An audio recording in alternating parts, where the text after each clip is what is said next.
עשיתי ואני אסבוב עמלי תח צדיקים יודו לשמך ישבו ישרים את בניך.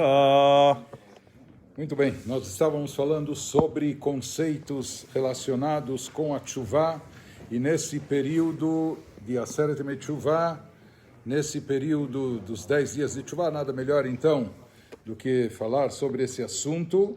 Então, continuando o que a gente estava dizendo, ele nos traz aqui que uma pessoa deve saber, quando se trata de Teshuvah, apesar de uma pessoa ter cometido muitos pecados terríveis, ela não deve deixar de fazer o bem. Na Torá nós temos mitzvot aseh e mitzvot lot aseh. Nós temos mitzvot proibitivas e nós temos mitzvot ativas e positivas, né? Faça o bem. Uma pessoa nunca deve pensar, a gente primeiro não sabe qual o peso das mitzvot, qual a gravidade delas, qual a importância delas, isso está fora do nosso alcance. Mas uma pessoa, por mais que ele tenha transgredido várias proibições da Torá, ele não deve pensar, bom, que ele está então totalmente comprometido e de nada vai adiantar as mitzvot positivas que ele fizer. Ele sabe, ele transgrediu proibição A, B, C, então ele diz, o que adianta eu colocar o tefilin, ou eu dar tzedakah, ou eu fazer uma mitzvah ajudando o próximo, etc. Esse raciocínio é incorreto. Ou seja, não existe aqui algo que impeça a pessoa de fazer outras mitzvot, por mais que ele falhou em determinadas mitzvot, mas isso não impede ele de cumprir as mitzvot, as outras mitzvot, e inclusive ele vai ser beneficiado e recompensado por essas mitzvot, não é?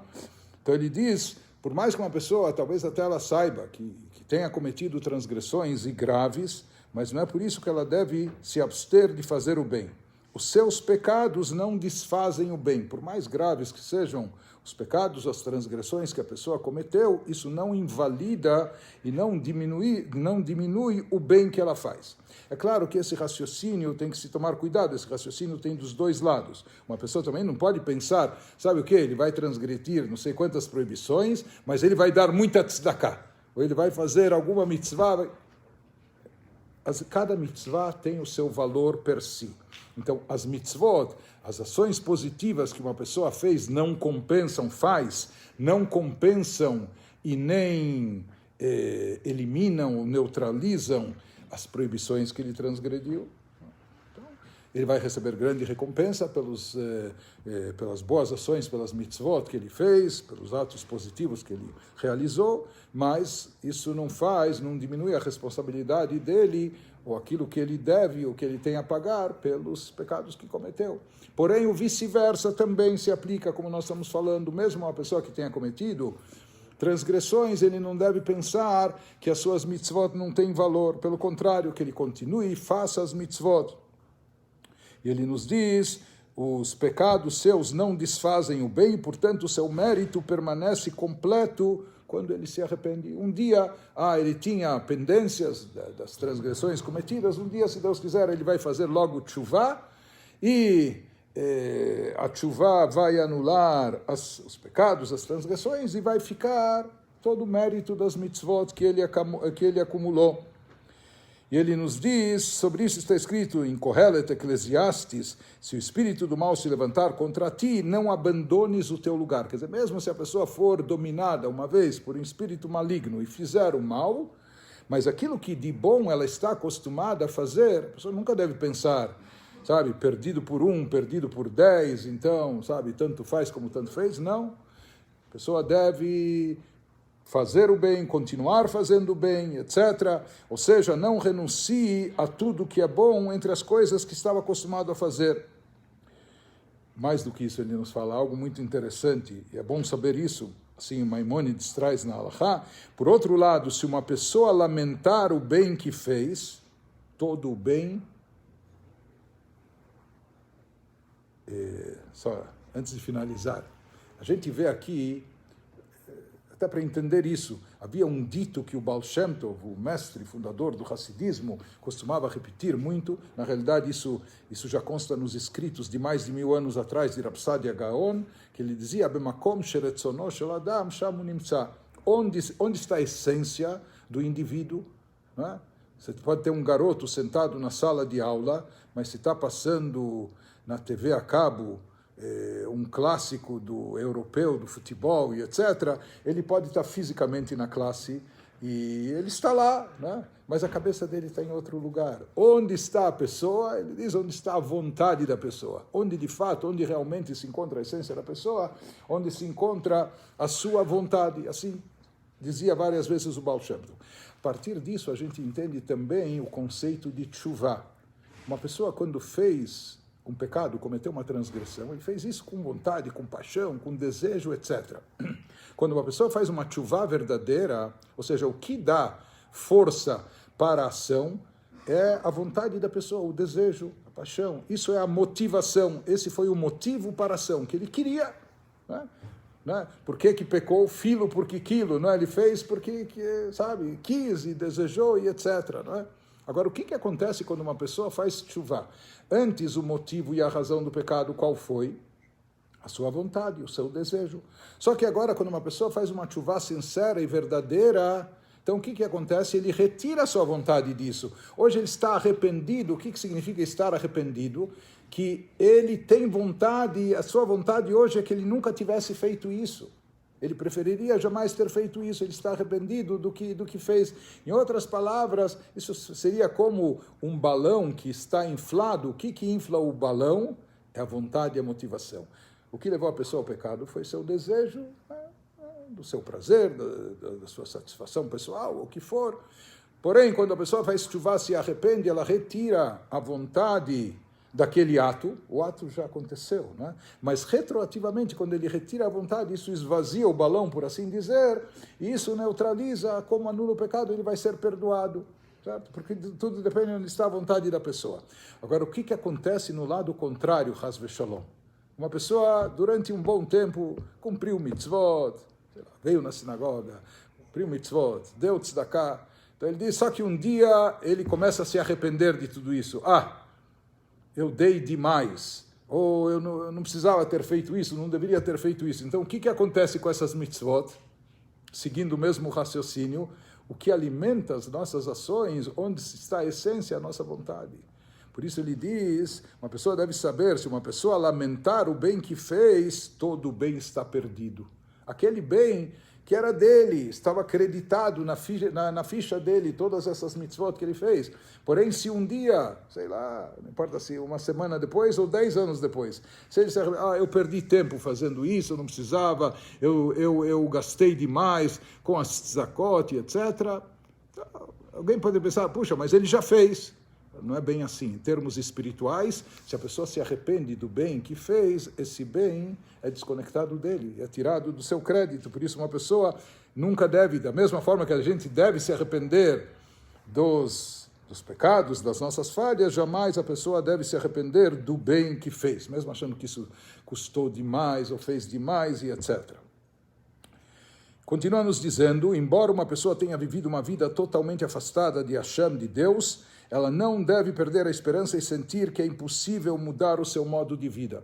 A gente já falou, não existe caso perdido, não existe ninguém por demais afastado, por mais grave que a pessoa tenha agido, falhas cometidas, por mais que tenha se afastado, mas sempre há esperança, sempre há um caminho de retorno. Os nossos sábios nos ensinam, todos os começos são difíceis. O difícil é sair da inércia ou do círculo vicioso, quebrar o círculo vicioso. Se a pessoa está acostumada durante muito tempo a fazer alguma coisa proibitiva, errada, enfim, então quebrar esse círculo, começar adotar um novo comportamento, uma nova prática, isso é difícil. E os nossos Chachamim sabiam disso, não é? E de fato eles assim disseram, Kol atchalot kashot. Começar uma nova atitude, uma nova prática, isso é difícil, mas se fala que Deus dá a cada pessoa todas as oportunidades. Quando uma pessoa tem boa vontade, quer fazer tshuvah, às vezes a pessoa está tão condicionada, está viciada, o hábito se torna uma segunda natureza, que por mais que ele queira, mas é difícil, complicado, então é bom saber que ela recebe siua milmala, ela recebe um empurrãozinho, não é? Uma colher de chá lá de cima, porque Deus, melhor do que ninguém, conhece a criatura e as nossas fraquezas, e etc. Sabe o quanto é difícil reiniciar um novo modus vivendi. Então, Hashem ajuda, e quando a pessoa faz o esforço inicial para se arrepender, ela recebe a ajuda de Deus. Assim, Deus disse ao seu profeta, volta a mim e eu voltarei a ti. Reciprocidade. Hashem fala, sabe o que? Dê o primeiro passo, tome a iniciativa, comece a fazer tshuva, volta a mim e eu voltarei a ti. Eu também irei me aproximar de você, eu também irei te estender uma mão e irei facilitar as coisas para você. Os nossos sábios ensinam que Deus diz, abra para mim como orifício de uma agulha e eu abrirei completamente para ti os portões dos céus. Ou seja, o que Hashem espera de nós nem que seja uma pequena iniciativa. Pitchu li ke pitcho shel machat. Na expressão dos sábios, faça uma abertura no teu coração para mim. Dê uma abertura. Nem que seja do tamanho do orifício de uma agulha. Quem aqui hoje, com óculos, sem óculos, consegue ver o buraquinho da agulha? Né? Enfim, mas faça uma fresta, um pequeno orifício. Deus fala, e eu abrirei para vocês portões grandiosos, como Pitcho Shel Ulam, como os portões gigantescos do santuário. E alguns explicam por que a referência são os portões do santuário, porque os portões do santuário ficavam sempre abertos. Eram portões gigantescos, mas ficavam abertos. Né? Então Deus fala, eu espero um passo de você, dê uma pequena abertura e eu abrirei para você desproporcionalmente. Não é? Coisa. O Rebbe de Kotz, que era muito assim, né? Ele tinha umas tiradas geniais, ele diz, não é por acaso que ele diz, abram para mim no coração um pequeno orifício, como o buraquinho, como orifício de uma agulha. Então ele falou, pode ser um buraquinho bem pequeno, mas tem que ser uma coisa como uma agulha que espeta. Dê uma abertura, dê um lugarzinho no teu coração, mas tem que ser alguma coisa como que dê uma picada, uma espetada, assim, né, que a pessoa se toque. Mas enfim, esse é o processo de tshuva, que a pessoa toma uma iniciativa e ele recebe um auxílio de cima. Um Baal Tshuva, de acordo com o judaísmo, é tido e considerado como uma nova criatura, uma nova pessoa. Por isso, Maimônides traz até nas leis de Tshuva, que havia um costume que Baal Tshuva, eles iam até o cartório, etc., e mudavam o seu nome. Em Israel isso é comum, aqui não sei o quanto é comum, pessoas mudam o nome.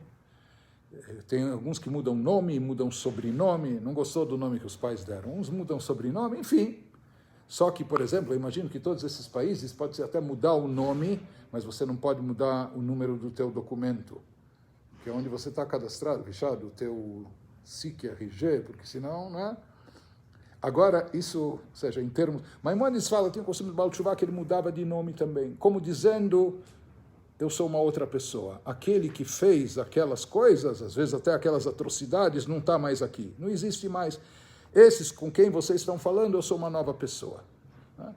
Mas como a gente falou, mudar o nome, ou pode ser simbólico, etc., mas aqui se um sujeito tinha dívidas, ele pode até mudar o nome, mas, sabe, ele está lá meio fichado, etc. Não é? Isso em termos de legislação. Porém, em termos judaicos, um Baal Tshuva é uma nova pessoa para todos os efeitos.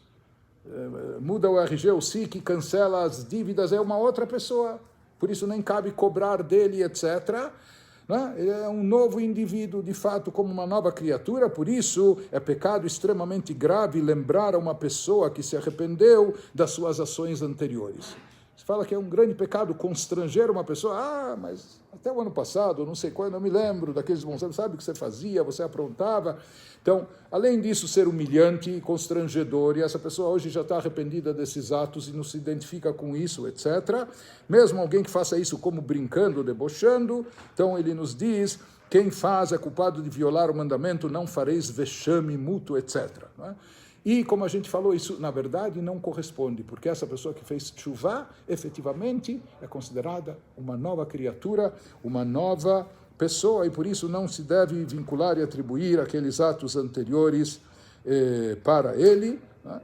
E daqui a gente vê o poder e o alcance da tshuva. Ele nos diz que um dos maiores chamados de arrependimento, que foi a missão dos profetas em todas as gerações, foi conclamar o povo a fazer tshuva sempre que havia um afastamento, distanciamento dos valores morais, éticos, dos valores religiosos, de Torá e Mitzvot. Então, Hashem mandava os profetas para nos despertarem, para nos chamarem de volta para a estrada certa. E é bom e importante saber que o arrependimento, a tshuva, é uma das coisas principais que podem romper as barreiras que impedem a redenção. Ou seja, aquilo que vai trazer a Geulah, a redenção final e a chegada de Mashiach, é a tshuva. Assim fala o profeta em Yeshayahu e Isaías: um redentor virá a Sion para aqueles que se afastarem da transgressão entre os filhos de Jacó, ou seja, aqueles que se afastarem do pecado fazendo tshuva.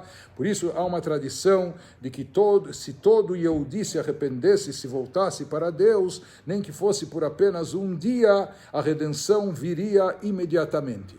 Então, todos nós estamos num processo de tshuva e a redenção já está muito próxima. O que falta é um pouquinho mais de tshuva, e a tshuva nos traz a Geulah, a redenção final. Rab Hanan ben Akash omer atzah kadosh baruch hu lezakot et Yisrael lefichach im balei Torah u'mitzvot שנאמר, אדוני חפץ למען ציפור יגדיל תורה ויגדיל עד ישרת